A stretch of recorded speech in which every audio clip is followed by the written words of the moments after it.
రైతులను యామార్చి వరుసగా చెట్ల కొమ్మలను విరిచి ఇక లేవులే వెళ్ళిపోయినాయి, మనకు సమస్య తగ్గిందిలే అనుకుంటున్న ఆ రైతుల ఆశలపై నీళ్లు చల్లుతూ ఒంటరి ఏనుగు మళ్ళీ వారి మామిడి తోటల్లో ప్రవేశించి హల్చల్ చేస్తుంది. దీంతో రైతులు మళ్ళీ తలపట్టుకునే పరిస్థితి దాపరించింది. ఈ సంఘటన తిరుపతి జిల్లా చిన్నగొట్టిగల్లు మండలంలో చోటు చేసుకుంది.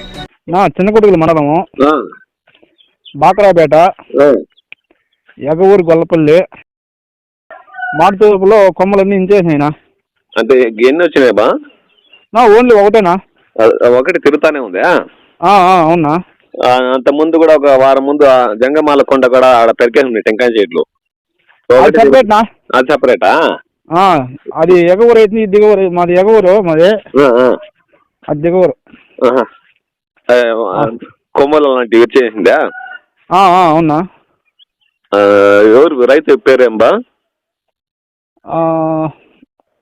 ఆయన పేరు పోలీసేనా, పోలీసేనా.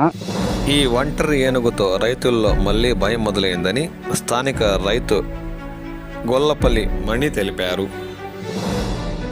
ఏనుగులు తలకోన అడవి ప్రాంతానికి వెళ్లిపోయాయలే అనుకున్న చిన్నగొట్టిగులు రైతుల ఆశలపై నీళ్లు చల్లుతూ మళ్ళీ ఒంటరి ఏనుగు హల్చల్ చేస్తూ తన దాడుల వేటను కొనసాగిస్తుంది.